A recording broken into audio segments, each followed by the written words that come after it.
Good afternoon, good evening, or good morning, or whatever time zone it is wherever you are in the world. It is your Lord and Saviour, the Law by Night podcast guy. Before we begin this episode of the podcast, I would like to take a few moments of your time to tell you about this episode's sponsor. And this isn't one of those joke sponsors either. This is a 100% genuine sponsor.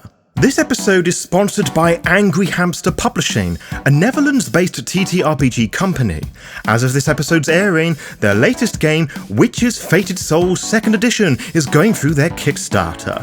Witch Fated Souls is a dark, modern fantasy tabletop role-playing game that centers around the fated, men and women who have answered the question above with yes. The fated have sold their soul to a demon and received strange new magical powers in return. Those powers are the key to a world hidden within our own. It has its own rules and is governed by an ancient council. Will your character barter away their soul out of despair or ambition? As a player, you get to choose which kind of demon you have given your soul to, and thus to which fate your character belongs. Each fate has its own unique spells, advantages, and playstyles. Choose wisely. You only have one soul after all. If that sounds like your cup of tea or mug of joe, follow their Twitter and Facebook pages, as well as have a look at their Kickstarter page for more goodies. The links to all of those can be found in the descriptions of this episode. And with that bit of friendly promotion out of the way, let us start the podcast episode proper.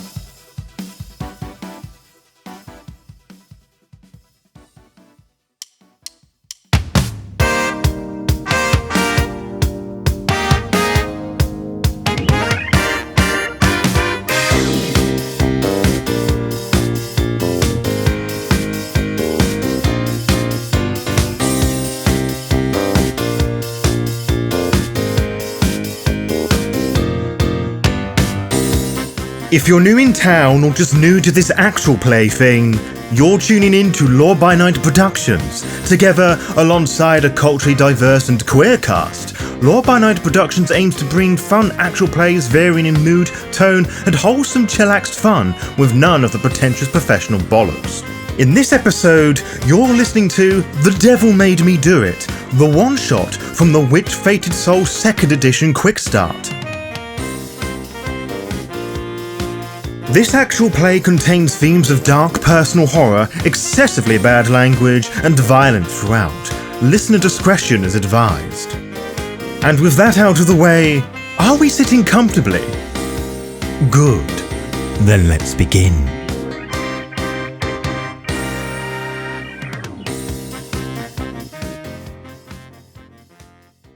Welcome everyone to the Law by Witch podcast stream. My name is Steffie. I'm your GM for the evening, and I have roped two wonderful players into joining me tonight. I'm going to go ahead and let them introduce themselves, and then I'll explain the game we're running. I'll go first. I am the Law by Night podcast guy. It seems a bit weird actually being a player rather than storyteller, games master, whatever you want to call yourself. Anywho, and I will be playing Jonathan. I'm Rica. And I don't have a podcast, but I do play May. Okay, so a brief introduction on Witch. We're currently running the podcast if you're listening to this, so go ahead and check us out. Witch is a game in which you have sold your soul to a demon for reasons wholly of your own. Maybe you wanted power, maybe you wanted money, maybe a loved one was sick, but you made that deal, you sold your soul, and then immediately after you realized that that was a bad idea.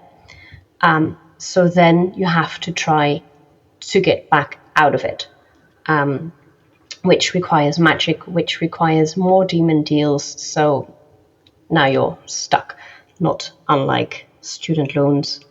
But unlike student loans, you can actually get out of this bargain. So tonight we are exploring the adventures of Jonathan and May, who are two witches who met rather unfortuitously. They were out independently doing their thing when they passed out and woke up next to a, you could generously call it a river, but bank of mud would be more accurate, where they were attacked by a terrible serpent made out of muck and dirt. They fled together And then, as witches do when they fight themselves in a tight spot with a random ally at their back, they decided to form a coven. That means a pair of witches who will work together until both of them are free. They have a mortal friend named Jens. Jens is a barista and a rideshare driver and the occasional door dasher and the occasional truck driver, depending on whatever jobs he can get. Because Jens, unfortunately, since his mom got laid off from her job at the warehouse, is his family's provider. And he takes that very, very seriously. He's their mortal friend. He does not know that they are witches. And we will start the game at the bar where Jens works. It's after hours. They have closed. You often gather here along with other friends belonging to other bartenders and to finish off whatever is left of the coffee and the cookies and the bagels and whatever they've got on hand, because it doesn't keep until morning. So it's a good place to get a free meal and hang out and chat. So that's where the two of you are. So go ahead and describe what your character is doing. Jens is tidying up. So he's kind of behind the bar and in the back, and occasionally he comes over to talk to you. He seems a bit antsy, but other than that, it's a normal evening. I would say that Jonathan wouldn't be sitting at the bar itself, perhaps a table tucked away in the corner, reading a newspaper in one hand and flicking through what's happening in the stock exchange through various different apps and news sites on his mobile phone. Just every so often looking up, making sure that nobody's going to give him grief, because he does dress particularly peculiarly in these, I guess, modern times. The way that he adorns himself is something more akin to a Victorian gentleman, fit with pocket watch. May would probably sit at the same table, but wouldn't really mind Jonathan at the moment. They would probably watch Jens and try to figure out why he's so antsy without really asking. They look pretty modern, but nothing that draws attention to them. One of you stands out in the wrong century, and the other one is just in the background of life. So May, you're looking at Jens. You're a bit more alert. You're looking around, and you spot outside on the other side of the street, there is a woman standing, and she's staring at the shop. She is very tall. She has this white pompadour styled on her head, like proper 1940s style. Her hair is completely white, but her clothes are like an 80s rock attire with lots of leather and pins in her ears and chains. And she is staring very intently at the shop. Can I make out if she's watching Jens or if she's just watching inside? That would be a percept roll. With a core attribute, right? Yes, you roll mind and percept. That's 3 dice then, right? Yes. Okay. I mean, I'm not entirely sure what your stats are, but... Sorry. 1 success. Okay. She is looking at... Whenever Jens is not there, she's definitely looking at the two of you. But whenever he shows up again, her gaze goes straight back to him. Jonathan? He sort of pulls himself away, just pushing up his small his small circular glasses. Just, Do you know this person over there? Jonathan turns his head to look at the individual you just described. Does Jonathan recognise this individual? No, you do not. I'm afraid, May, I do not, although I have to say, a choice of attire is rather loud. I agree. She keeps watching Jens, and if he's not inside, she's watching us. He puts down his newspaper. Curious, how do you wish to approach this? I'm unsure. Maybe we should ask Jens outside of her view if he knows her. That sounds like a sensible enough idea, and as we both don't need to go interrogate him, you go and ask him, and I will sit here and keep watch. Okay. May would then look out for when Jens is outside of the person's view and then join him. Yeah, that's probably when he goes to the back to sort out the glasses and stuff. Okay. Yeah, May would follow him then and ask him somewhat quietly, did you notice there's someone watching you outside? No, I didn't. But I did. Somebody's picking me up later tonight, and he looks at his watch. I mean, she's a bit early then. What are your plans? I mean, I have to go see this lady about money. About money? And do you trust her? I mean, I don't trust anyone except the two of you, but you don't need to trust a moneylender. You should at least have a good feeling about them. You know, money is kind of a bad thing in general, and moneylenders are even worse. Sure, but so's the landlord. That is true. What? Have you interacted with her before? Briefly, she runs a shop. What shop? A pawn shop. And occasionally she needs people to perform services. It was all dodgy, I'm not going to lie. It does sound dodgy, I have to admit. And this is the first time you're working for her?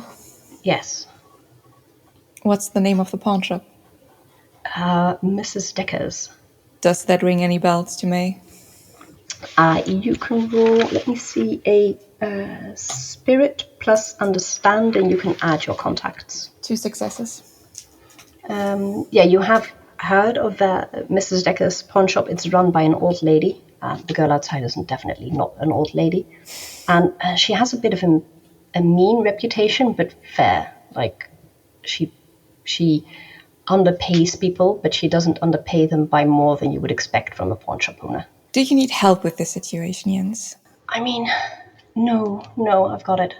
It's just... I'm sure I can find something that we haven't sold yet. Do you have any idea why she keeps watching Jonathan and me as well?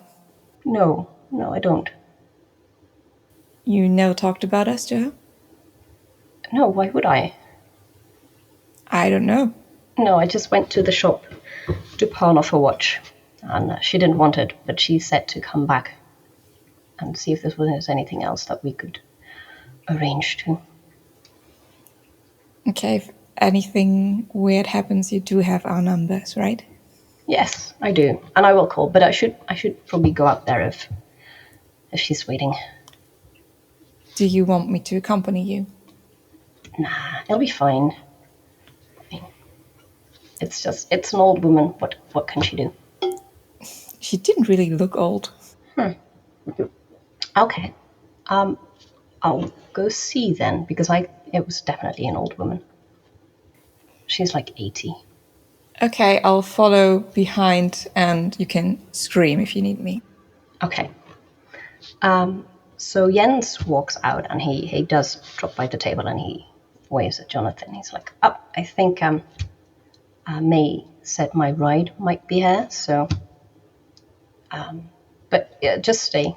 Somebody else will lock up and you can drink coffee. I appreciate it, Jens. Do give a little ring if needed or something goes awry. And he nods and then he walks outside. The moment that he walks outside, the woman's demeanor, because she was kind of leaning back in a waiting position, but she immediately stands upright to greet him. And he walks over. You can tell by his tread that he's kind of insecure, and he walks over to talk to her. And then he turns back to shout to May, and he says, "It's fine, she's the driver." Oh, okay then. I hope everything goes well. Yeah, me too. See you tomorrow. Yeah, until tomorrow. Yes. And he gets on the back of... It's because her clothes are so loud, you didn't notice the red motorcycle that she has parked nearby. But they get on that. He gets on at the back. And they drive off.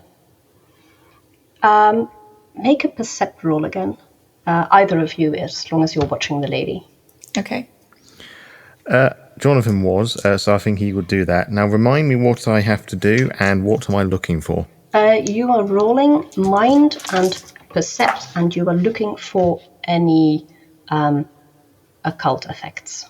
Mind and... So the 2 + 1, that makes the 3d6? Yes. And what counts as a success? 4 or higher. 4 higher. Cool. 2 successes. I also got 2. Okay. You do, as she revs up the motorcycle, you do see a faint ripple in the air that generally indicates that somebody is using some sort of magic. Okay. Is there like something on the motorcycle that could help identify it? Like a special sign or even the... God, I forgot the name. The license plate? It does not have a license plate. You can pinpoint that as not being witch magic.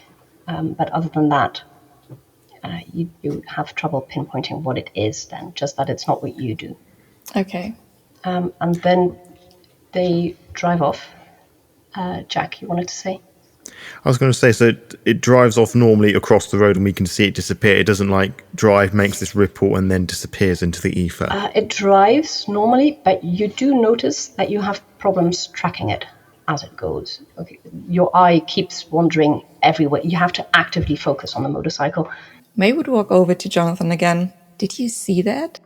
Jonathan will be standing at this point, like a bit, phased, befuzzled by this. Just he probably takes off his glasses and cleans it a little bit, thinks it's like a smear or something for a moment, and then there's sort of the realization's like, oh. You did see that, right? Yes. Unfortunately so. And he says that with like a hushed tone, just on the off chance that anybody like lingering about might be able to hear the conversation. Yeah, apparently this is the driver of Miss Decker's pawn shop. I somehow have my doubts about this. Now, is he going off to pawn things to her, or are they going to pawn body parts from him, I wonder? I don't know. And I'm not sure they're exactly driving to that pawn shop. Touche. Well, whatever it is, we got to go after it somehow and try and focus through it. I agree. I guess Jonathan would then like hastily just walk his way. He wouldn't run. He doesn't seem the sort of person that would run unless something was chasing him. But he would very quickly walk out of the bar. Would he have a car or a motorcycle on his person? I mean, that's entirely up to you. I would say that he would have a car. I was just debating whether he would use one of his gifts here to follow after. But I think he would have a car that he would use to drive, as it would be less suspicious. May would join in the car then. Jonathan would, despite hurried, would be gentlemanly and open the car for them. But hurriedly so, he wouldn't do the whole gentlemanly thing, like just open the door and he just get himself. Well, thank you. Of course, well, there's no time like the present. Straps himself in and begins a pursuit, but not so much that it's obvious that the motorcycle is being chased, but at a distance. Okay, let's say that is body and maneuver. I mean, you're technically using the car's body, but it would still be a maneuver check. So that's just 2 dice. I don't have anything to maneuver. It's 2 successes. Now, one of those was a 6. Does that affect the roll at all? It does not, no. Okay. So 2 successes. Yep. You managed to keep track of her, but only barely. But she drives, oddly enough, to Mrs. Decker's pawn shop. While we're driving, can I induce a vision? Yes, you can. Okay. I'll add the dot to the eternity track. Let me see, how does your power work? Induce. Force yourself to have a vision about your current situation. This vision follows the guidelines set out by the fate gift. You see yourself talking to the girl with the white hair.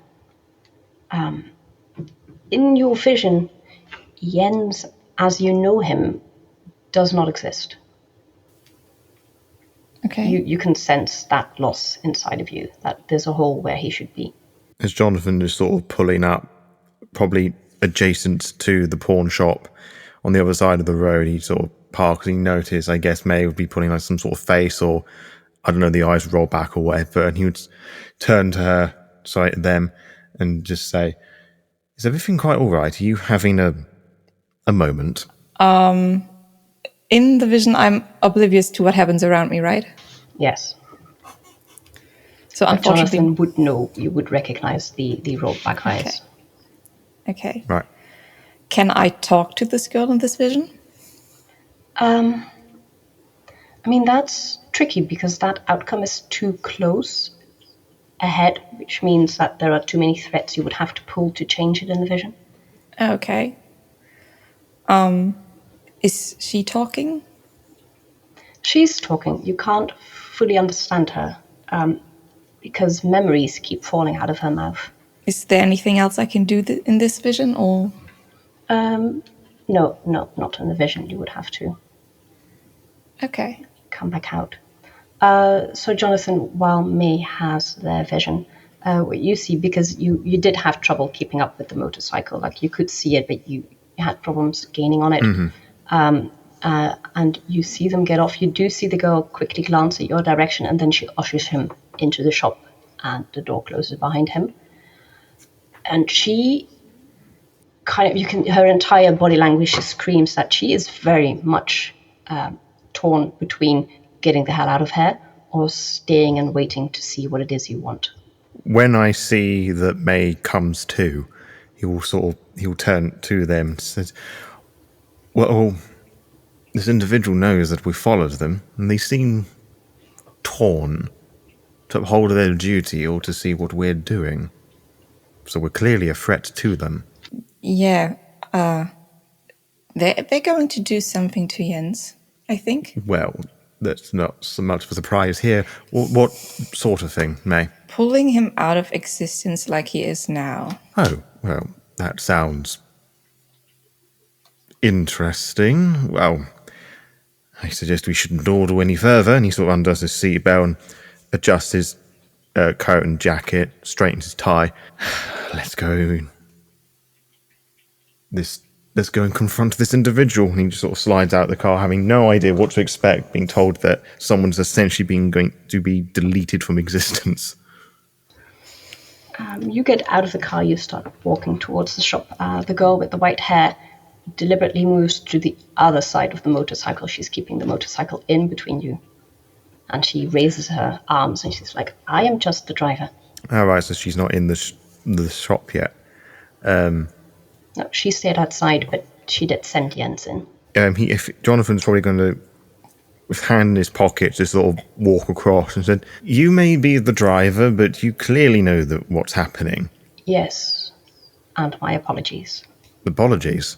What's going on? What are you doing to our friend? I don't know. That's completely up to him. Him? Who's him? Your friend. Jonathan looks a bit puzzled.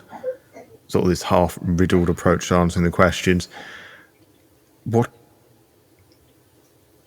He sort of turns and looks at May, just confused. I'm sorry. What's going on here? My boss is making him an offer. What sort of offer? The kind of offer you had. Is that so? May would look at Jonathan, a bit puzzled. Did we have much of an offer, Jonathan? Not breaking eye contact from this rocker individual, he just sort of... I think this employer is on the similar common grounds to us. I understood that. I'm just saying that this kind of offer isn't really an offer you can refuse, you know? A lot of the time, at least. He is desperate. He sort of mumbles beneath his breath, thinking about the ends, thinking about his money issues. And Jonathan will speak up again. Does he know exactly what he's getting into, or is this just any ordinary transaction to him? She'll have told him. People are good at lying to themselves. Jens is a troubled individual. I dare say almost naive. He does not need this on top of that. He will attempt to walk towards the shop. It's not going to work. Go ahead. She moves again to the other side of the motorcycle so that she keeps it in between you as you pass to go to the shop. Jonathan will attempt to approach the shop and attempt to open the door. You open the door and there's nothing, not even an empty space. It's like it doesn't exist. Can May see this as well, even though they didn't walk to the door? Okay. They would look at the woman. What are you? A driver. Other than a that, reluctant one. Other than that, you know what I'm asking about. I'm a thing. It doesn't matter. Oh, I think it does matter, because you took our friend here, and now you are here, and he is not. He is in whatever this is, so please tell me. The shop will resolve himself when he says yes or no. You still didn't answer my question. I'm an object. Aren't we all, by some descriptions, an object? Jonathan will say, very, I guess, exasperated at this point. Not shutting the door, but just pulling it to and just turning his head to look at this individual. Are you trying to tell me that someone pawned you to Miss Stecker? No, sort of. It is very... She takes measures to make sure I am the thing that is left when you strip objects of memories. So a nothing. But I'd like to think I'm something. I'd like to be something. But you're not going to find it here, chained and fettered to something that clearly doesn't respect you. No, I won't.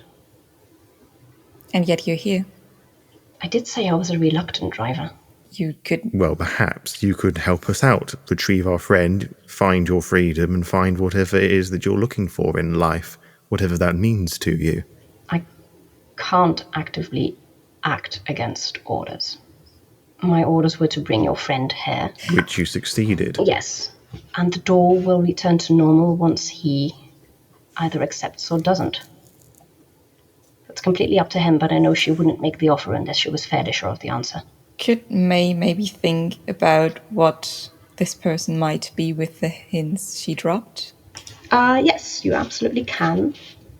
That is also mind, and either apply or reason, your choice. Oh great, I have nothing in both. No successes. What's this sort of exchanges going on between May and the thing, for lack of a better phrase? Does anything come to mind that Jonathan can do to interrupt this meeting, as it were? No, because you know from meetings with your own demon that they create their own pocket spaces and they control who is let in or out and under what circumstances. And you think that's what's going on. He entered the door and stepped into a pocket space. So stepping into this nothingness in the shop would result in me just walking around in nothing, or would I get... It would probably result in you walking around in nothing. Because you can't enter the pocket space unless she lets you. And so as you're standing there trying to figure out what to do next, the air inside the shop shimmers. And then from the front where you are, cascading backwards, an old carpet springs up and it just grows over the entire space, and you see shelves pop up and like these glass cases that have pawned items in it, and a counter at the far end, and trinkets all over, and it just pops back into existence starting from where you are, and it rushes out.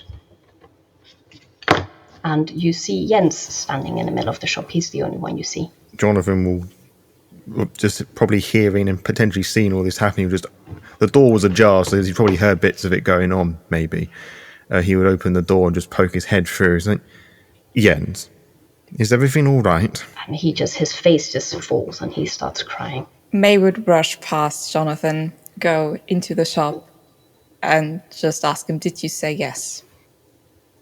I did. Jonathan lets out a sigh and just closes his eyes. May would now, not scream, but shout, oh, well, I didn't know you pawned souls here. There's no reply. You do hear at the front, the girl with the white hair says, I'm sorry, and she gets on the bike. And Jens starts looking around, sort of in a panic, and he starts rushing to the glass cases and the counters and shelves as if he's looking for something. What are you looking for? Besides your soul. She said I can buy it back before dawn. And you honestly believe that? I didn't even believe the soul thing. But that was real, so the buyback must be. Jonathan enters the store proper now and shuts the door behind him. It might be, but even then it's just the game. And a game rigged to lose, like a pawn shop. Okay, but you can win a game. The house doesn't always win. But most of the times. The house is rigged, dear Jens. Just help me look for it. What exactly are you looking for then? He sort of sighs, just... I don't know, whatever the hell a soul looks like. I'm sorry, I didn't mean to snap. This is not your fault. I'm under a lot of stress. Whatever a soul looks like, that's what we're looking for. Sure, I know the question. Does Jonathan know what a soul would look like? No, you do not. Okay. You know, Jens, I haven't quite seen mine in a while, so I might have forgotten what it looks like. Can you elaborate on that, maybe? I don't know, shiny white lights? Do you have any other information? No, she said that I have until dawn to pay the price and get it back. May would look to Jonathan. We could ask the board. Yes, I think that's probably the only choice that we have. He says, sort of scanning the shop, seeing if there's anything that looks remotely out of place or anything that looks of value here. Actually, what you see, weirdly, is a lot of things that would not hold monetary value. You see, like, children's toys and random trinkets. You do see an entire basket full of wedding rings. You see old pictures and photographs and, like my first Bible and other weird things that don't hold much monetary value but do hold a lot of emotional value. And in between all of this stuff, you see Jens's octopus. And for the listener, Jens has a keychain with a crochet octopus on it that was made by his mom. And his siblings chose the design because an octopus has so many arms to hug people with. When Jonathan notices that, he will slowly walk over and pick or pluck the keyring between his two fingers and sort of turns back to the other two. There's a tag dangling off it. What does the tag say? It holds Jens's name, today's date, and then it reads price, waters of Acheron. Does that ring any bell for me? It does, actually, because when you looked into the brackish water where you met each other way back before the game started, that place was called the Acheron. And back then you went after information on it. It's on the coven sheet. It would appear that we will be taking a familiar trip. He says, like, lightly throwing it up in the air and catching the keyring. But I do think your idea of consulting the board before we leave is probably a good idea. If I was to throw it at Jens, would he catch it or would it, like, repel him or whatever? Do you throw it at him? Jonathan has no value over his. It belongs to Jens, so he throws it at him like a gentle underarm. Yeah, he catches it just fine. And there's no horrible effect or anything that occurs? No, there is not. Okay. So what is the plan? Do you leave to find the keeper? That's who you want to talk to when you say the board, right? The spirit board. That board. That board, I'm sorry. That's a good idea. That's back at your place. No, that's a good idea. Okay. Has Jens ever been at our place? That's completely up to you. He doesn't know your witches. I don't know how much you have lying around, but it is, witches do exist in this world, so it's very easy to pass yourself off as a regular witch instead of a witch who sold her soul. Maybe you have a living area that is quite the usual for family or friends to meet at. Yeah, exactly. A place where you pretend to be normal. Yeah. Jonathan, I can imagine Jonathan having his own, in his own room or whatever, be very neat and tidy and as formal as he is. But yeah, other than that, the main living room space would be more casual. Okay, Jens. We're going to go to ours and see who we can ask about this. You leave the shop to pile into the car. The motorcycle is long gone. And the moment you leave the shop, Jens is like, shit, I lost it. The keychain. You had that right before you stepped out, right? It can't leave. He looks inside. It's exactly where Jonathan found it. And it'll stay there, like all the other memories, until we can get your soul back, I guess. Oh, we've got plenty of time before dawn. It'll be fine. How much time do we have before dawn? A good 6 to 7 hours. Okay, cool. There is plenty of time, not just Jens being optimistic. No. You do have plenty of time. Cool. Still might be a bit of him being optimistic, let's be honest. Fair. Yes. He does have a tendency to be optimistic. Jonathan would head to his car. He would open the door for May, let Jens sort himself out, get in, strap in, and drive off. I mean, Jens does get into the car because he doesn't have any transportation and his driver took off. So he just piles into the back whether you invite him to or not. He doesn't. As I say, he just lets him get on with it. He was being polite to me. He wasn't being polite for Jens. You drive back to your flat or house, whatever. Probably because it's probably Jonathan probably arranged the living space. So I don't know what you were able to get. I would say that he would be wealthy, but at the same time quite stingy. That it wouldn't be too large of a property, so it wouldn't stand out too much, but it would be spacious enough for May and him to do their thing, as it were. But other than that, I hadn't really given much consideration to what it looks like. It's nice, but not too nice, I guess. Doesn't stand out.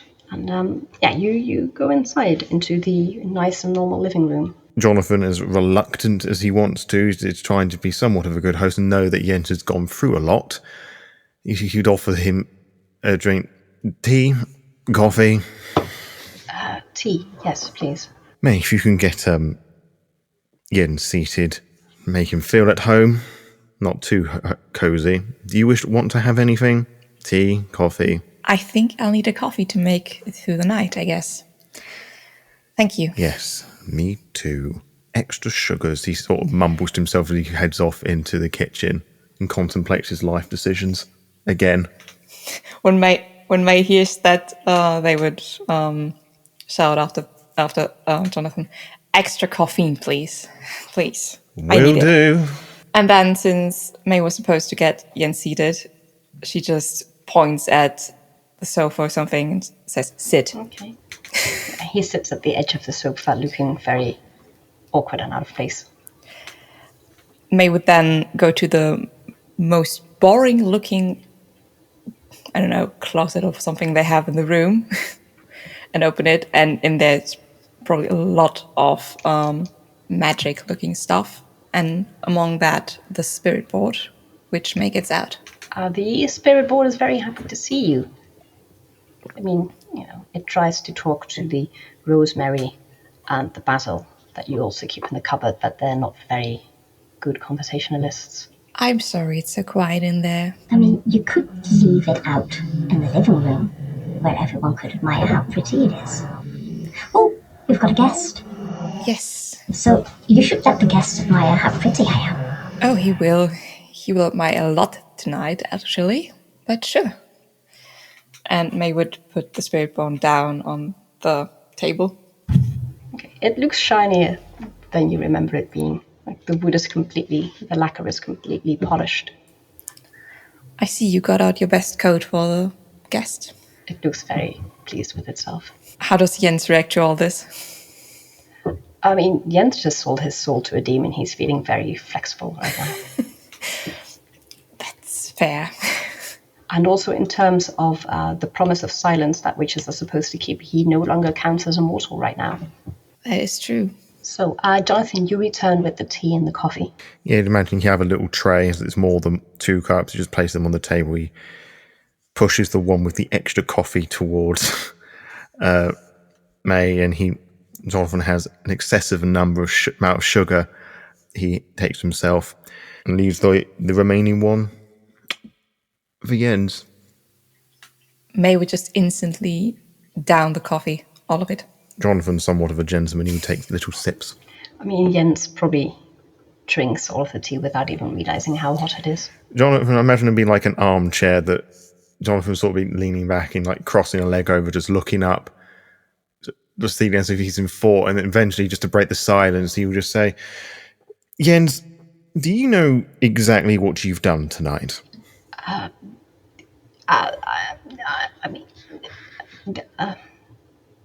Yes. He very much wants to say no. And what is it that you've done, just to make sure that we totally understand and, skip on too many of the tutorials and lessons? There was a lady, and she said she could solve all our money problems if I gave her my soul. That's a good enough summary of things. Both May and I, and presumably others in this world, that took a chance, and now we are plagued by that horrible decision. As bountiful the boons are, you could say, for lack of a better word, we're cursed. Okay, so you failed to buy it back? Oh, we didn't have a chance. Oh, That's not common. that's sad. Mm-hmm. Okay, well, she said that I could buy it back if I was fast enough. Well, hopefully that is the case with no strings attached, and you'll lean across and place the little teacup on the table, making a little clink, and he wouldn't speak again until the clink has dissipated into the air, probably for dramatic emphasis. May, if you would like to, and he just gestures a hand towards the board. Sure. Is it like a spirit board we know from the real world where everyone has to touch the planchette? I mean, yes, but also that's because it flatters the spirit board if all the intention is on it. Technically speaking, you could do it alone. It would just be offended. Well, we don't want to offend it. And I don't know, May might not want to offend May it. doesn't want to offend it, no. And they probably also think it'd be kind of funny to let Jens do this now, just because he's new to all this. Mm-hmm. So would you please, and May starts touching the planchette and would look at the others do it. Jonathan would already be reaching his hand towards it as they're saying that. Okay. Jens follows your leads. So what should we ask them? Well, Jonathan looks towards Jens. for one, where that bloody water is. What if she's tricking me? What if the water is in France? We kind of know where the water is. Well, that's good. It's a bit of a coincidence, but good. Well, it's here and there and in other realms as well. It's a complicated water. Okay, can we get there and back before morning? Can we? Player to Game yes, Master. assuming that you go to the original place where you woke up. Assuming that place counts as the Water of Acheron. You're not entirely sure until you get there. It should. It once did, but your map is very outdated. How far away is it? It's not that far. If traffic is good, you could definitely be there and back within 2 hours. Okay. And, it's super late at night, so traffic probably is good. Maybe we should ask about things that might be in our way to the water. And things that are potentially in the water. Good point. We are going to do a spirit and understand check from either one of you, and every success means the board will answer one question. Spirit and understand. Yep, and it's totally fine if you just pick whoever is best at that. I would be rolling 4 with that. Oh, you go then. No pressure then. And that is 4 successes. Okay, nice. So you get to ask 4 questions. First question, because this is probably the thing that's on Jonathan's mind the most. Does this, I don't know, whatever demon that Jens has got himself intertwined with, is genuine in their promise to release them if they were to pay back their debt or whatever it was that Jens was seeking? Board says yes. That is good. The second question would be, would there be anything of any real significant threat preventing us from getting to the location that we're trying to get to? The name of it escapes me already. The Acheron. The board spells serpent. We were attacked by one, right? Yeah. Yes, Okay. out of mud. The third question, would there be anything within the water when we get there? Yes, it spells Naiad, which is a water elemental. If Jonathan needs a moment, may we just ask, will this Naiad be nice to us? Board says no. You know they're dangerous. So we know of 2 threats. Yes, and a potential happy ending for Jens here. And your question was whether the Naiad will be nice, right? Yes. Okay. Yeah. And then as you pull your hands back, it flicks to yes, and then back to no, and then back to yes. So it's not decided yet, I guess. It depends if everyone behaves themselves. He glares at Jens. Okay, what did I do? Never mind.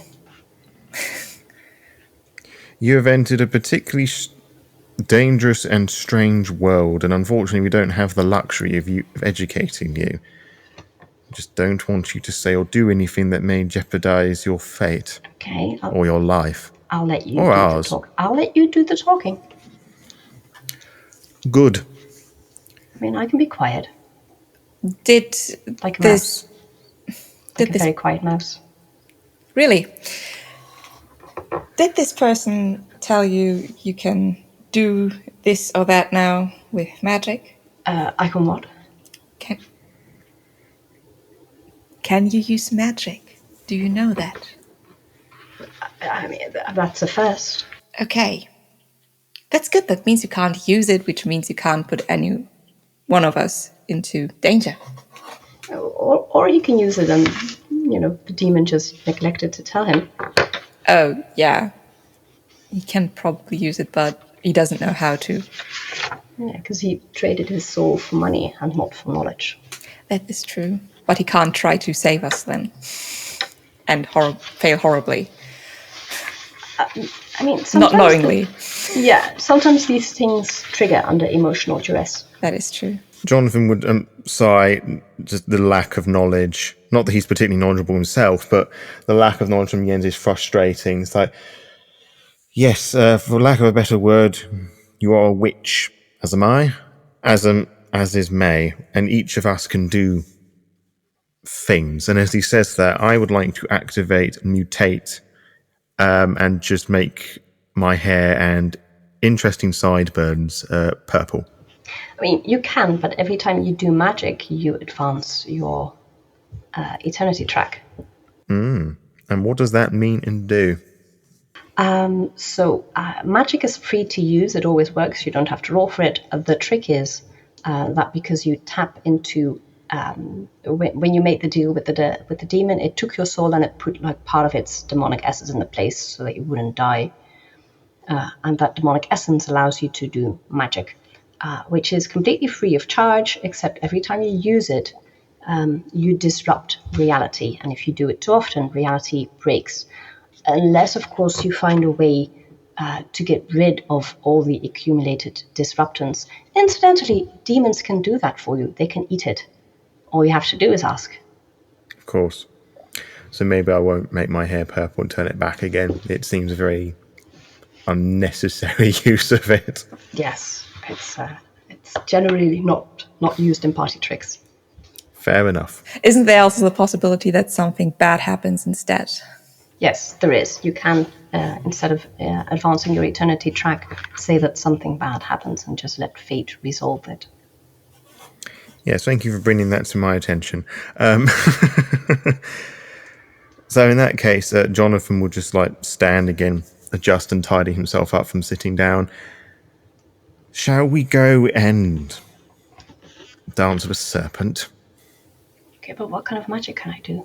Can I throw fireballs? None. You can't do anything. I thought you just said... oh, yeah, mouse. Super quiet. Exactly. Thank you. Hey, board. Can I do magic? The board shifts to... You see it start to wobble, and then you glare at it and it stays still. Good. Okay, board, time for you to talk to the basil again. Send my regards to the rosemary. He says Jonathan's already beginning to leave the living room. Yes. The board, by the way, can shift its consciousness into this scrying tool, which in this case is a serpent scale. It would generally be a planchette, but you use a serpent scale. And it can transfer its consciousness so that you don't have to carry the entire board around. The downside is that it can't communicate as clearly as it does when it can spell out letters and words for you. Instead, you just kind of have to feel things. But you can also take the entire thing. I think May would take the scale with them. I mean, the board is a little bit relieved because sometimes you take it out into the world and things scuff it. The scale would be enough for now. We ask the specific questions, I guess. So then it is back into the car, trying to find the Acheron based on a very old map. Let's roll a check for that just to see how much time you lose. That would be mind, and I think reading maps is probably reason. I would suggest that be May that's making that roll simply because Jonathan's driving, unless you want us both to do that. No, whoever reads the map, which would probably be not the driver, yeah. What was it again? Mind and? Mind and reason. Reason. 1 success. Okay. Yeah, you do lose a little time. The problem is it's a new development area, and when you were here just barely a year ago, a lot of these houses were not yet. So you have to backtrack a couple of times. And finally you arrive at what the map would say is a park. It is definitely not a park. It's a mess of stagnant water and trash, and the air smells foul, and there's nothing but mosquitoes as far as the eye can see. And there's even this acidic acid chemical scent in the air. And you actually had to climb a small wall to get there because all the houses are on the other side of the wall, looking out to the street, which is pristine, and then to the back there's a wall, and then behind the wall is this mess. Jonathan would not be too pleased ruining a very good suit. I mean, this wasn't really nice looking the last time you were here, but this is considerably worse. Yes, it most certainly is, he says through gritted teeth. You stand there, you're kind of trying to figure out where you're, is the mud the water? Do you track further in? Is that the water? So you're standing there, you're not entirely sure what to do. And then you hear this shrill voice like only teenagers have, and it's like, sir, mister, hey, mister, splash, and splashing up to you from a little distance away is a teenager who wears the most ridiculous rock outfit that you've ever seen. It's like 80s neon style, and he has his cap on backwards.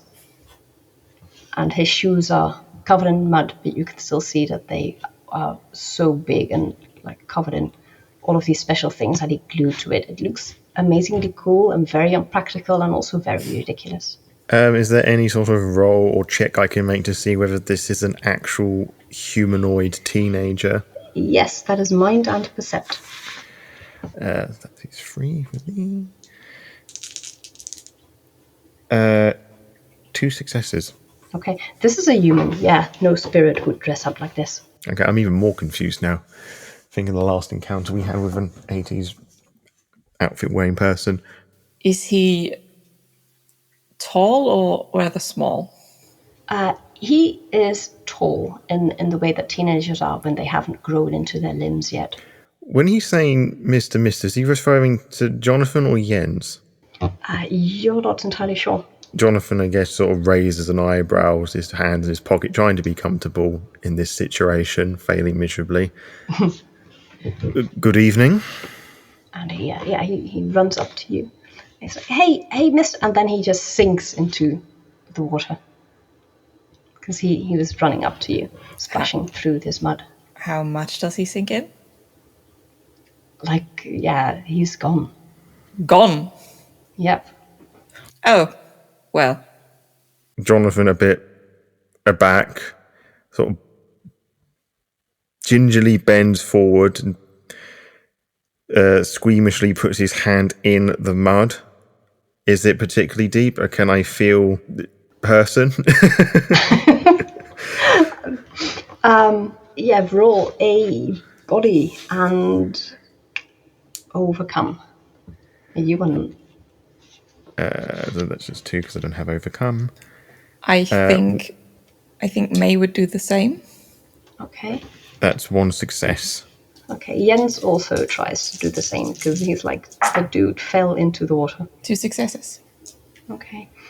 So with the 3 of you, you actually manage to grab an arm and you pull him out. He's completely covered in mud and weed, and he's coughing. And Are you all right? no. Maybe What he should on- take a shower. Yes, but also no. I was here with my boyfriend. I was here with my friend. And then he was gone. Also into the mud. What? Why would he? I don't know. Where did you last see him? Over there. Is there There, mud? we were in the water. There's this rainwater pipe. Jonathan's drinking rain pipe, water, snake. Oh boy. But you're adults. You have to help me find him because I'm in trouble, and you're adults. I guess so. Jens is like, well, nominally. I guess. How could this even get any more worse? Could you take us to this pipe carefully? And he starts walking over, and there are places where he sinks like thigh deep into the muck. It's definitely not an even path. You can chance it, see how far you get, or come up with something clever. No, when May noticed this, they would say, stop. Wait a moment. And I'd like to summon some worms. Okay, yes, you can do that. Do you want to advance your eternity track, or do you want something bad to happen while you're here in this swamp? I'll add this to the eternity track. Okay. And it's 1d6, right? Yes. Oh, I got a 6. Okay, that is a lot of worms. It is. And I'd send them to the pipe and would make them go down there if I can. Mm-hmm. And sit down so I can see what they see. Okay. That's very clever. Yeah, Jonathan would probably direct the boy just away, just like pointing, trying to understand a lay out the area so he doesn't see this strange behavior going on. Yes. You try to talk him into, so where were you? And you try to be the adult who's grilling him on what he was doing here and where he was exactly and were they smoking. That is a spirit and understand. That is 1 success. Okay. He was here with his friend and they were definitely not smoking, and then one of them was gone. You don't distract him as well as you would like. But May, you still manage to scent the worms. They scurry for you and they crawl into the pipe there. They're very happy in the mud and then kind of complaining when they get onto the concrete of the pipe. But they go further in, assuming that's where you direct them. Yes, if there's still nothing of interest to see there, I would direct them further in. You direct them further in, and you become aware of the sound of somebody crying. Then I'd definitely direct them to that sound. Okay. And you come into a water reservoir, a tank. I don't know how worms can smell, so we'll skip that part. But what you see is two creatures. One is a boy, a teenager, in a matching outfit to your teenager. He's not moving. And he's lying on a little ledge. And the other is a black shape moving under the water, a very large black shape. Could this black shape possibly be a serpent?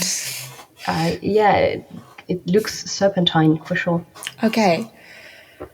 Am I able to tap into the vision of the worms again if I tap out of it now? Yes, I'm going to say. Okay. I'd come back to myself then. Jonathan, I think they probably went down that pipe. And I think, the friend we once saw here, they're there too. I don't think they got along well, though. I'm not surprised, given he tries to think of a clever way to play along, but he just thinks of nothing. Dispute. Our dispute. Yes, our dispute. I suppose we should go and pay them a visit. Yes. Maybe we'd look around. Is there any place that is near, but also safe, like not in the mud or water? No, not if you want to get to either the serpent or the teenager. No. For our teenager here to wait and stay there. Yeah. If you pop him onto the wall. Yeah. If you tell him to wait on the wall. Yeah, and he did just sink completely into the mud, so you actually have a very valid reason to tell him that he shouldn't stay. Yeah. Yeah, Jonathan would have done that, probably actually to climb over the other side of the wall just to wait, so he doesn't slip in the mud and, fall down any pipes or anything and hurt himself. Yeah, because you weren't very persuasive, so he gets on the wall, but he doesn't go down the other side. He's like, no, I'll stay here until Jonathan wants to argue, but there are more important things right now, so he'll follow May down this pipe, encouraging. May would actually go after Jonathan, and just while walking by, this teenager would say to him, "Oh well, let's hope you don't fall down and die. See you later." Okay. Roll spirit and charm to see if he is persuaded by that. Charm was an interesting choice there. Yeah. I think okay. So yeah. Yeah, no success. We don't have intimidate. No success. Well, that's fine. Your charming aggressively didn't work. Yeah. Yes. He's starting to think that maybe he should have gotten different adults. Like, you're not the adults his mom told him about. I mean, he's not wrong, so can't blame him. May, you can't walk, at least not without bumping into everything, as long as you're connected to the worms. I'll drop the connection for now, but I want them to stay there. Okay. Yeah, you can do that. Okay. So it's Jonathan in the front, and I mean, Jens looks at you like, do you want to go second, or do I? You go second, so I keep my eyes on you. Okay. What, you don't trust me? Jonathan immediately said no. That, and also I don't trust the mud. Okay. You trudge through the mud. We did not come up with a clever plan to navigate the mud. So let's make a body and overcome check. 3 successes. 1 success. You two are both fine. Jens at some point trips. And he face plants into the dirt. But when he gets back up, his leg, his shin is completely slashed open from the thing that he tripped on. And it's caked in mud and rotting leaves and beetles and all sorts of things that doctors do not appreciate you getting into wounds.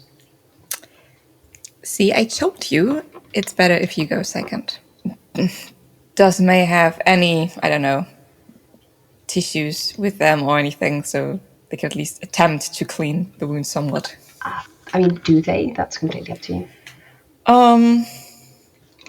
I'd say yes. Okay. A useful item to have anyway. I would also say that Jonathan is the sort of individual that would carry a handkerchief, but he would be very reluctant to hand it over in such a scenario. But I think he would do, like, just flourish it, just take it. It's a dish rag now. No, it's fine. You keep it. I know that's like one of your most valuable possessions. You're too kind, May. It's lined with gold, and he sort of tucks it gingerly back in the front breast pocket of his jacket. There's no use cleaning out the wound unless you have water with you. It's a mess. You could scrape it down. But you can tie it so that it stops bleeding. Jonathan, you're the reasonable adult. Don't you have a water bottle with you? Jonathan very sarcastically pats himself down and, "No, I'm sorry, I must have left mine at home." Did you bring a flask of bourbon? A flask of what? Bourbon. Oh, you strike me as the type. I don't know. I'm going to just roll a dice here, like an odds and evens thing. Like, even says he would have one, odd says he doesn't. He does. Would he mention that, though?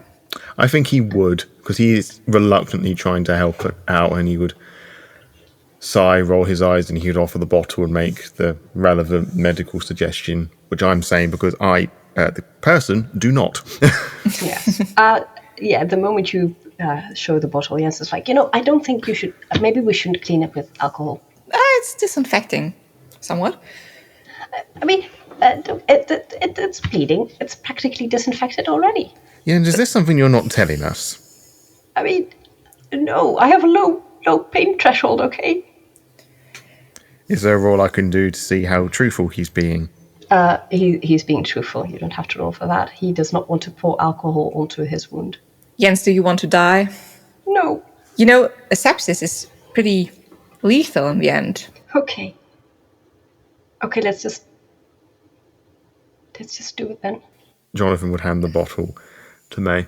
Jens very dramatically looks away so that he can't see what you're doing. May looks very sternly at Jens. I'll start at 3, okay? Okay. 1, and they would just start to pour. I was thinking you would at least get to 2. Yeah, he screams like a little boy. May would give their best to clean it up, and then try to close the wound, tie it up. Yeah, that manages as well as it can be under the circumstances. Right, with that little dramatics over and done with, can we push on? May would look at Jens. Can we? Yes, of course. Can you walk, or is the pain too much? He's definitely limping, like a soccer player. Jonathan rolls his eyes and just turns around and just carries on wading through the mud. May still going last. Yep. You make your way into the pipe, and Jonathan, you're walking in front. You see the glistening of, we'll call it water, but it's a generous term for whatever this pool is made of. And since you do have nostrils that can smell things, you smell the same acidic chemical scent that you smelled outside, but stronger. You turned round, perhaps with a hushed tone, and said, "You smell that, May? We're getting close." You hear that, Jonathan? This is a pipe. The sound reflects. Maybe be quiet? Jens just screamed like a girl, like a boy. Yeah, but he did scream outside the pipe, didn't he? Yeah, that's true. It would carry into the pipe. I mean, the chance of the sound not carrying is small. Yeah, fair. But still, we don't need to, try our luck here. We can stay as silent as possible. He nods and carries on. Do you continue walking forward? Do you want to try to be stealthy? I think after that he would try to be a bit more quiet. Okay, that is body and maneuver. Another 2. 1 success. Okay. 2 successes. Yeah. Okay, you walk forward. Me, you're pretty silent. Jonathan is not as silent as you'd like him to be. Maybe just look kind of annoyed at him. Which he wouldn't see because he's looking forward to trying. Yes. When you arrive at the water reservoir, you see the teenager. You don't see anything else. Before the shadow was in the water. Yeah, it was in the water. But the water is murky. Yeah. Like, you could only see down not far. May would go to the others and tip them on the shoulder and point to the water and make like a snake movement with their arm. Jonathan would nod and sort of look down, see if he could see any movement through the murky water or liquid. Yeah, that's tricky. That is mind and percept. 1 success. You don't see anything. May wouldn't try because they know that the serpent is in there, or they think they know. Unable to see anything, Jonathan would walk up to May and sort of lean forward into here, and she would just go, "So what now?" The teenager was right on the edge, right? Yeah. He's if you're at the pipe, you come to the water reservoir, and there's this ledge that goes around where obviously people who would be here for work reasons would walk without having to trudge through the water. And he is on the ledge further to your right. You would have to go in to get to him, but you can see him. And since we can assume it's the same serpent that we know, we would probably know if it fits through the pipe. It would, with a little bit of effort. Okay, maybe take him and run? I don't know. I'm unsure. Why do I feel that this is just bait? Oh, it definitely is. Marvellous. Even Jens might be bait. Okay, well, what if I go grab him? Because the two of you can throw fireballs. We can't. This isn't a game. Is Jens the tallest individual here, though? He might be, yeah. Jonathan would suggest that maybe he could, and I could hold on to him or whatever. Would he agree to that? Yeah, you could. And I guess that would be the plan. Then there'll be some gentle encouraging of Jens reaching over and Jonathan either being back or holding on to him so he could reach over without the fear of falling or whatever.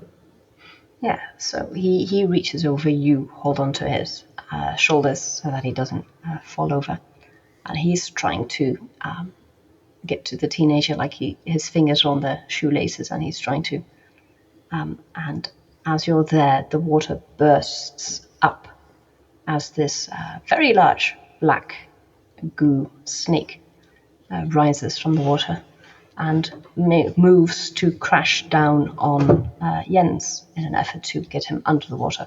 Am I able to yank Jens fast enough before that happens? You could, but if you fail this roll, the serpent is probably going to come down on the both of you.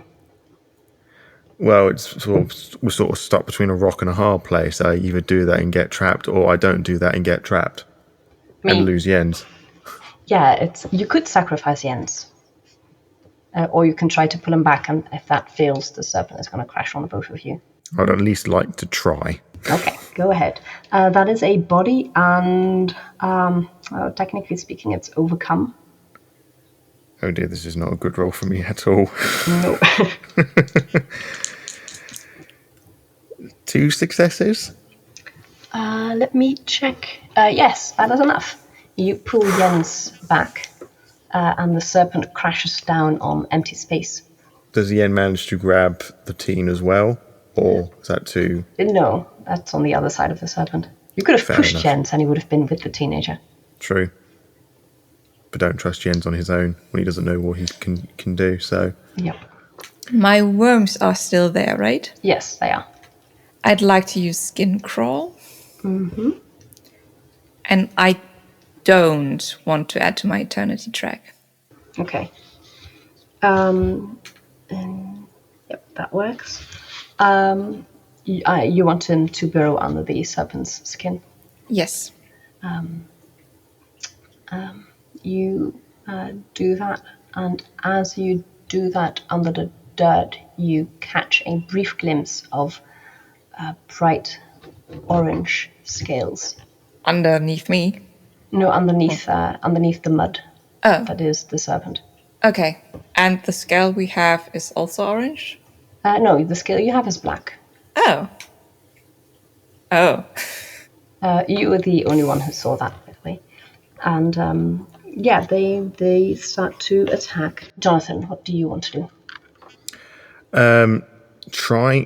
Once I've got Jens back on board, I would push him away further from the serpent in case it's just like, I don't know if he can do anything on land, as it were. Mm-hmm. But once I have done that, seeing that this serpent is wanting to attack us, I like to activate my fate gift of shapeshifting and turn into an eagle.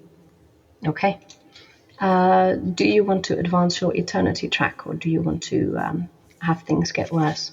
Oh, I just love things to get worse here. I think I will add to the eternity track. Okay. Is there any other role required for that, or I just... No, the magic just works as long as you pay the price. Sure.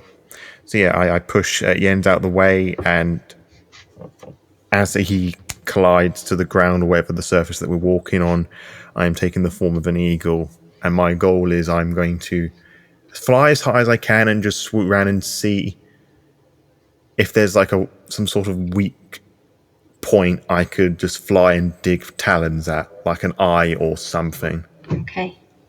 You can absolutely do that. That would be next round. May, you start to feel an uncontrollable, well, it starts as an itch and then it becomes white hot pain, and worms start to crawl out of your skin. Oh, great. You take 2 damage to your health, and then the worms drop lifelessly to the ground. And then it is your turn again. Jens does not appreciate being pushed out of the way. He tries to crawl back to the teenager, because you're clearly distracting the serpent. Does the serpent look distracted? It does, actually. Okay. It focuses its attention. Well, right now, Jonathan is an eagle, and, the serpent is like, oh, eagle flew away, so it focuses its attention on you, May. Since we got noticed anyway right now, May would shout after Jonathan, "Don't eat my worms," and it's a different serpent. Jonathan, I don't know how would this work. Would he reply with eagle noises, or can this... No, you would reply with eagle noises, but you do understand her, but you talk like an eagle. Fair enough. Then it replies with, I guess, authentically placed eagle noises. So it sounds more like a generic eagle rather than it trying to converse, if that makes sense. Yes. And could I still try to pull Jens back from the teenager? Yeah, you absolutely can. Okay. Then He I'd does like to- yell. He's like, but you're handling the serpent. Let me get the kid. Yeah, the kid... If we handle the serpent correctly, the kid will survive. But not do this in a dumb way, okay? And just then, the serpent crashes forward to you, and Jens throws up his arms in a reflex, and splatters of mud just fly off the serpent, and you again see the orange scales, and flashes of white. It reminds you a bit of a koi, like the fish koi carps. Oh, yeah. Okay. Maybe just shout then. It might be a koi. Insert authentically placed eagle noises. Yes. May wants to understand that as, oh, great, meal. Is the teenager harmed by this? It hasn't. He hasn't moved. No, but did the serpent hit the teenager? No, the serpent didn't. Because Okay. it was aiming for you. Okay. Jens, the teenager is bait. It doesn't care about the teenager. Let's focus on us. Okay. He keeps waving his arms. Nothing else happens again. But Okay. And stop that. it worked. Stop it. I think maybe just watch out for what Jens does and also what Jonathan does now. And try not to get hit. Well, Jonathan is trying to find some weak point that he could strike at, or I don't know if an eye has revealed itself. He attempts to blind it. Well, he's blind one of the eyes. No eyes, but there is this patch where the mud is away, and you see the orange, white koi scales. That's better than nothing. And, soaring around in the sky, up in the air, he'd see there, and he, in eagle form, would dive bomb and just grab and tear, if he can, at this scale. Yes, you can roll body for your eagle. Which, hilariously, is higher than the body of human Jonathan. I know. And that's 4 successes. Oh, nice. Okay. Yes. You hurt it quite a bit. And it screams, and it's like 2 voices at the same time. You hear this rage of the serpent, which is just a roar. And then you hear a normal cry of an almost human-like creature. Does Jonathan recognize the human element of the scream? I mean, no, you do recognize that it is something human, but you can interpret that as you like, or you can make a roll for it. But As you presented the option, I can see if, as he's flying, ascending to safety, if he can thinks about if he recognized it. May, what do you do? Back to you. Do I notice that the scream sounded kind of human? Yes, you would have heard the same.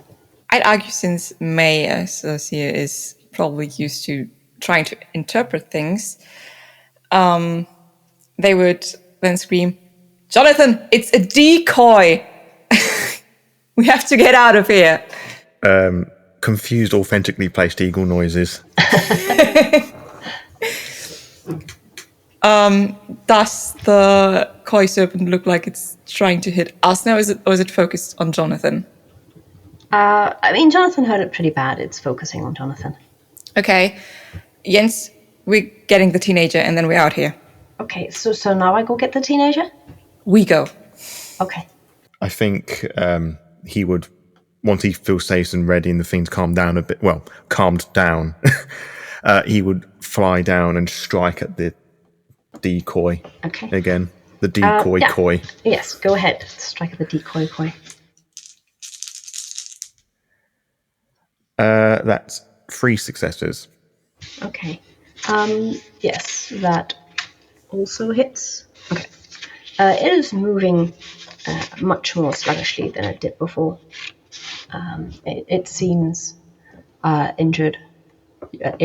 You see blood from underneath the scales that you were able to see. Is it blood as in red, humanoid-looking blood, or is it like something totally different, like a weird colour or something? It is almost like clear water. Second question, does this smell like the liquid that we've been smelling before? The water blood, you mean? Yeah, before the decoy koi appeared, there was sort of the chemically smell that we could pick up. Is it the same as the smell of this clear blood? No, as a matter of fact, the blood smells very fresh, a bit like a lake after it's rained. That's a lovely smell. Now I feel kind of bad for attacking it. All right.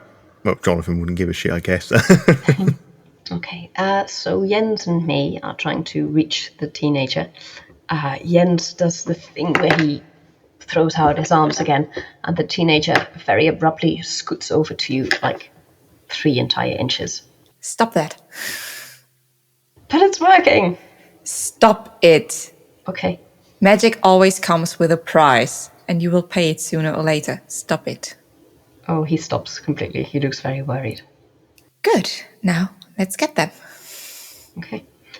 You grab the teenager and start making your way back out. The serpent does attack again. I don't know if you're just running and hoping that Jonathan will deal with it, or if you want to act. The serpent is attacking Jonathan. No, it's attacking you or Jens. But you could just hope that Jonathan blocks you, because he's an eagle, he can fly, he could do that. He could get in between. But, do you trust him to do that? I'd say Jens and I, holding the teenager, try to make a run for it while shouting at Jonathan to escape with us. Affirmative eagle noises. Having heard that cry in eagle form, Jonathan would swoop down. He would make one more hit at the koi just to give that much more distance, and then having done that, he would probably fly ahead of them. Yes. Is your intention to wound? As in, are we rolling for this, or is it cinematics? Wounding. Okay, then make another body. Another 4 successes. Okay. You strike at it and you claw out a heart made entirely out of water. And it dissipates the moment as soon as it leaves the body, the water flows away. And the serpent sinks under the water. And as it does, the muck and the dirt kind of flushes away from it. And you see a koi-tailed mermaid sinking to the bottom of the pool. Jonathan will make a note of that for when they escape, and you see as an eagle screeches past and just flies out through the pipe. Okay. Yeah, and Jens and May are dragging the teenager. I imagine Jonathan would arrive first, transforming back into it in his regular form. I guess mid-flight, he's coming down onto ground, he just shifts back and just probably stumbles because he's not as dexterous as he would like to be. Yes. Yeah. And you've got arms that don't fly. It's really annoying. And Jens' mum was like, "No, we've known each other for a year. Didn't even tell me you could turn into an eagle." Because there would have been grave consequences if I did. I had thought about it, but alas, that price would have been too much to bear. Wait, what about the water? Was that the water? Was that the water, Jonathan? Was that the water? I mean, it's anyone's guess. According to the map. It is quite likely that it was. The serpent fish thing has been dealt with, but as it fell deep below, it shifted to a mermaid. Might that have been the naiad? Naiads do look like mermaids, yes. Okay. Well, that clears up the 4th question then, I guess. Evidently so. And also answers whether it was going to cause difficulty for us. But the question is now, what happens next? Well, we reunite the definitely not boyfriends. And then we keep looking for the water, I guess. Okay, but what if that was the water? I mean, it's right there. If you give me your flask, I can just go fill it. He sort of stares blankly at Jens for a second, and then to May, like, is he taking the piss? He doesn't say that, but... You know, Jonathan, you could also just drink the water that would carry it.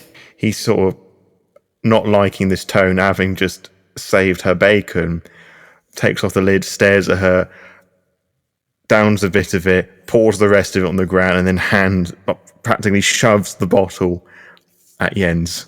Okay. Jens looks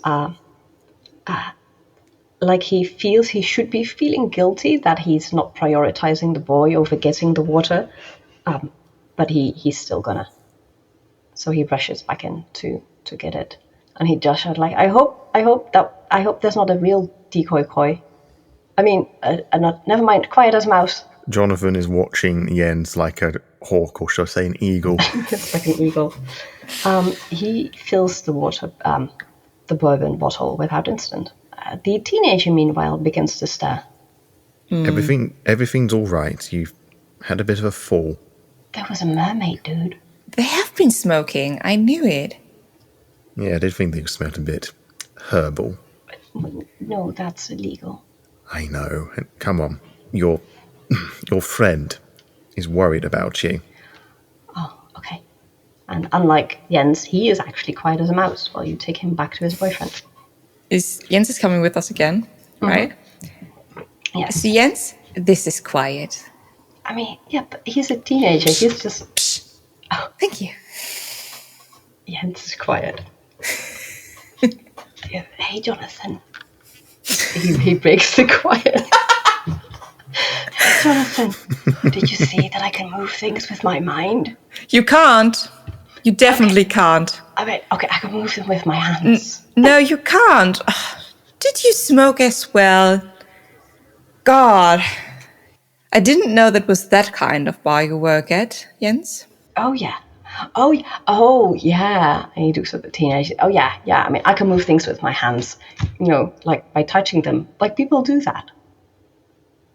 All normal. The happy couple reunites. They are very glad that you were the adults that their parents told them to look for.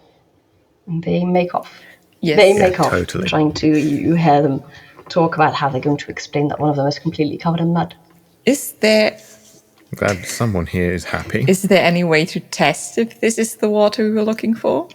Would my ritual Eye of the Beholder count, or was that more for material things?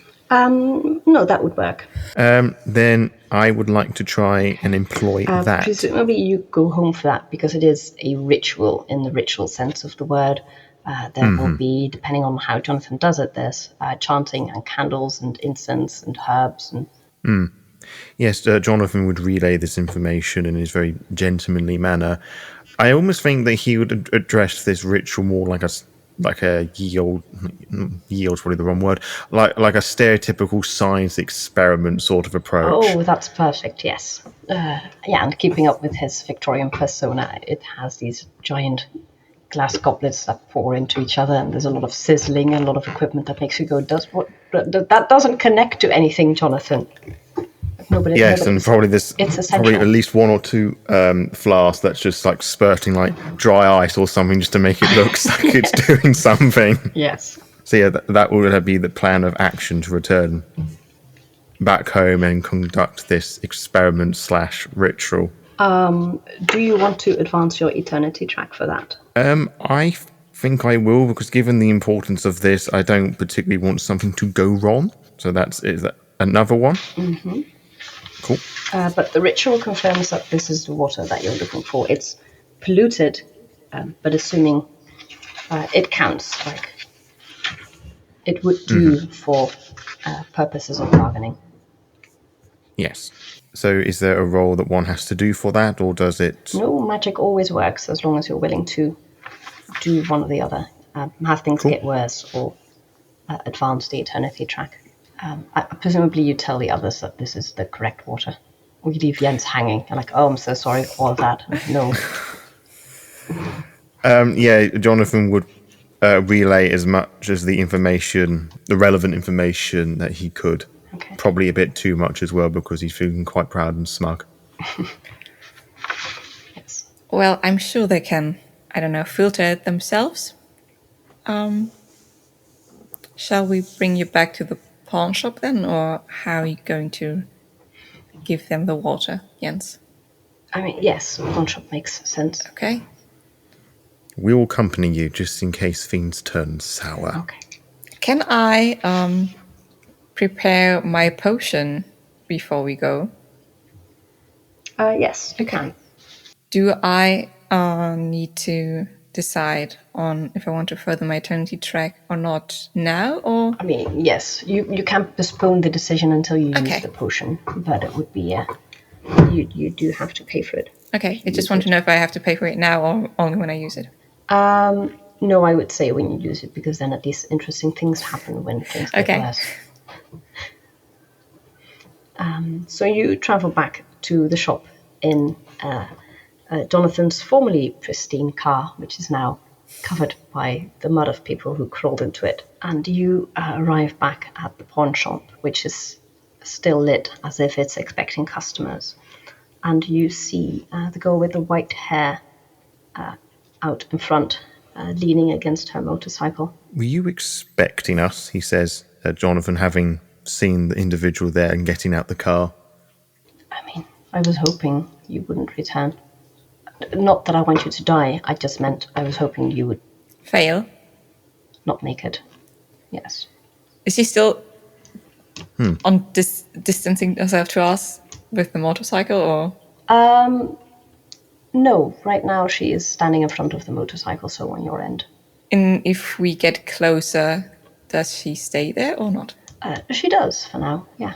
Jonathan would probably politely, although clearly frustrated, encourage Jens to enter the shop with a bottle of magic fluid, I guess. She moves to block his way. Look, I don't know what she wants with the water, but I know it's worth more than a soul. Oh, I'm sorry, I thought you were just the driver. Is she standing close now to us? She is physically blocking Jens, yes. Does she stay there if I get closer? She looks worried at her odds. Look, I don't want any trouble, but you're about to give something very valuable to a very bad person. Well, I'd argue a soul is already very valuable. Exactly, so why is she giving it up for water? Not saying the water isn't valuable, just saying it's none of your business, unless you know what she would do with that. Of course I don't, she wouldn't tell me. What is your objective here, exactly? Look, I'm just... She said I can go if he stays.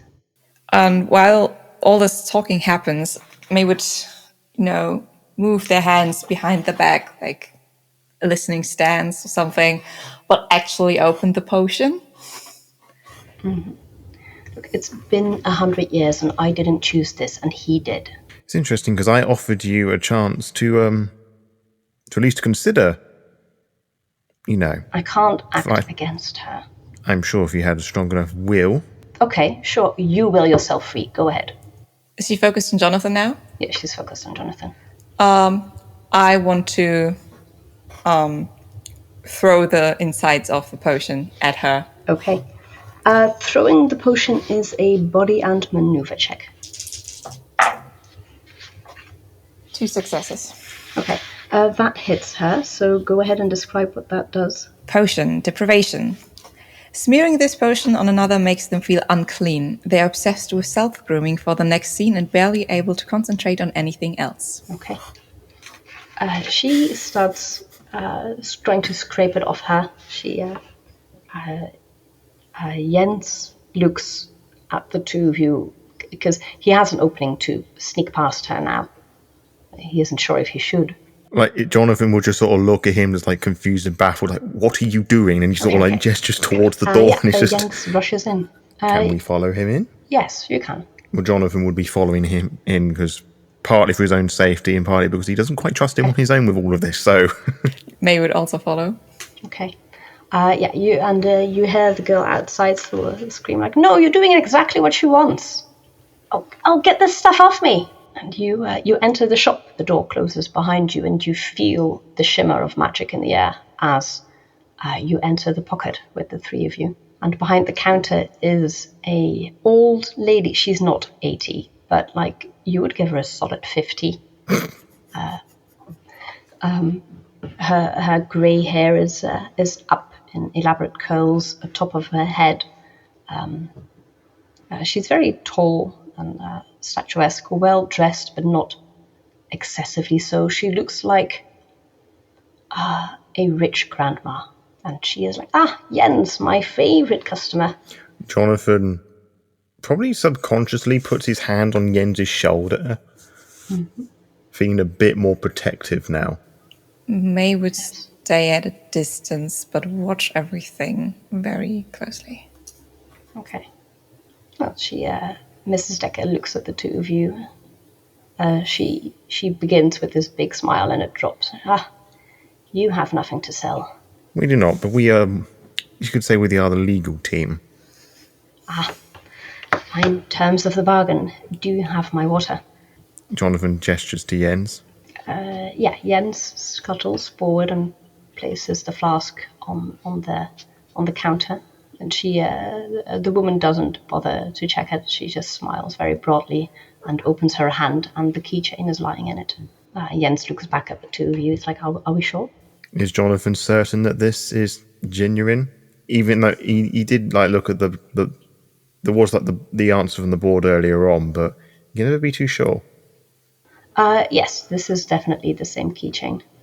Jonathan just sort of nods slowly and said, "Go on." Okay. Jens takes the keychain, and you feel another shift in the air as reality rearranges itself. And the lady puts her hand on the flask, and then she disappears. And you drop back into reality. Physically, it's as if you fell, like just a very short amount, as if you were floating above the earth, and now you fall back onto it. It's a weird sensation because you were definitely standing on it at the same time. What about Jens? Jens is tentatively flapping his arms and nothing happens. Jens, you may forget about everything tonight, okay? Okay.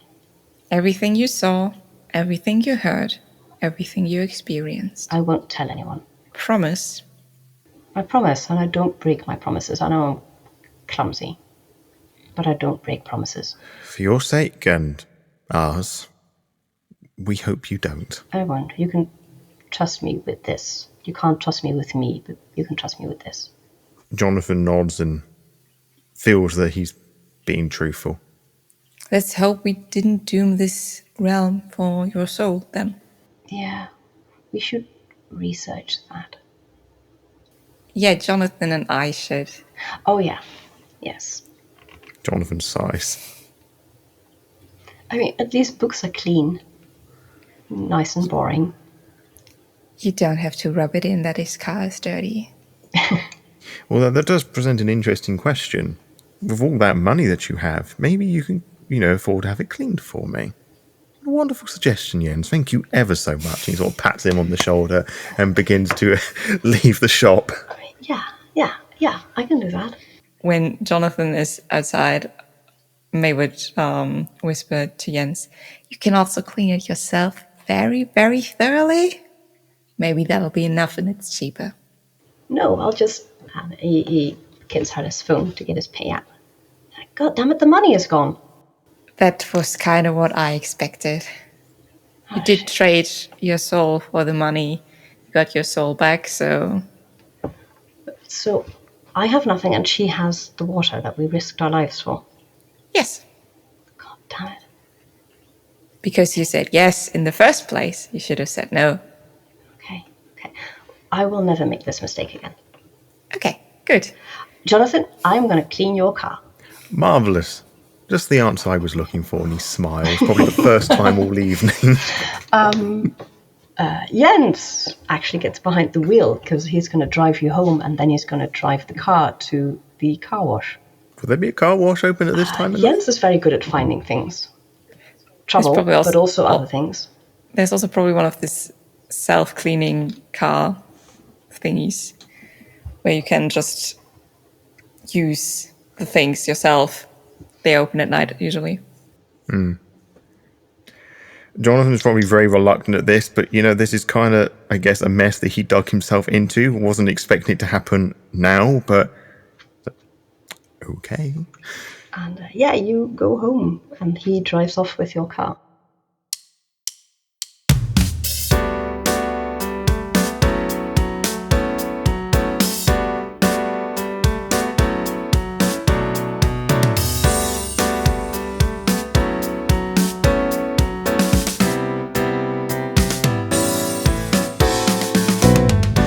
Thank you for tuning in to this actual play. We at Lore by Night Productions hope you enjoyed yourselves as much as we did recording it. You have listened to The Devil Made Me Do It, the one-shot from the Witch Fated Soul 2nd Edition Quickstart.